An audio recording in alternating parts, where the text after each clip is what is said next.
بالأمس اليوم أصبح حقيقة. المغرب بيعزز قدراته الدفاعية بأسلحة إسرائيلية.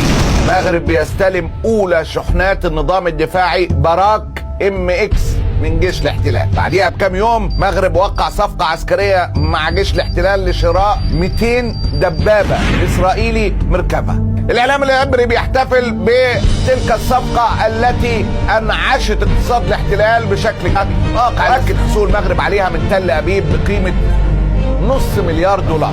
التحليلات العبرية نقلا عن جنرالات في جيش الاحتلال قالك المنظومة هتكون موجهة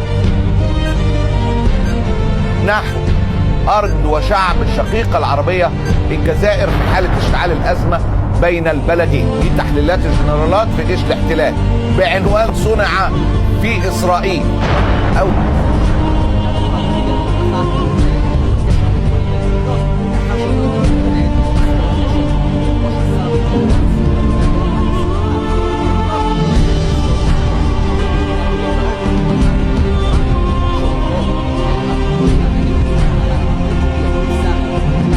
أخشى ما أخشاه أن تصبح الخيانة يوما ما وجهة نظر. ده وجهة نظر هدى كده.